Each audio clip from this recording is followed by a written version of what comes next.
बहुत समय पहले हिमालय की गोद में बसे एक छोटे से गांव में एक युवक अर्जुन रहता था।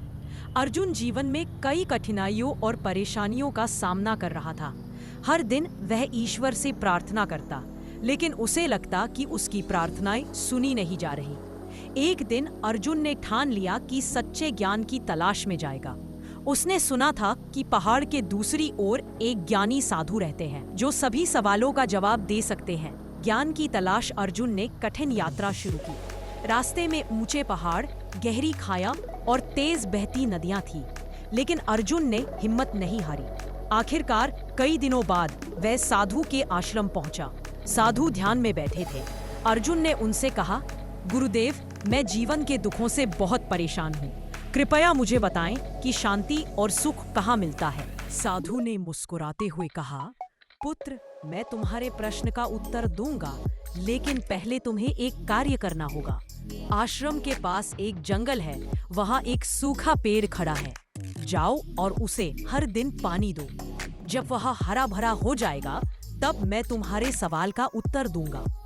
अर्जुन को यह अजीब लगा, लेकिन उसने साधु के आदेश का पालन करने का निश्चय किया।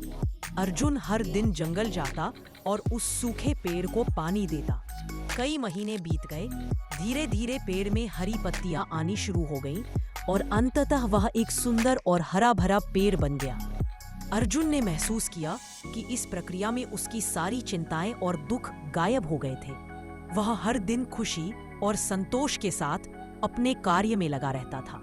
एक दिन साधु ने अर्जुन से पूछा, पुत्र, अब बताओ, क्या तुम्हारा उत्तर मिल गया?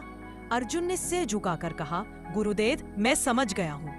सच्चा सुख और शांति अपने भीतर ही है। जब हम दूसरों के लिए कुछ करते हैं और पूरी लगन से अपने कार्य में जुट जाते हैं, तो जीवन के सारे दुख समाप्त हो जाते हैं।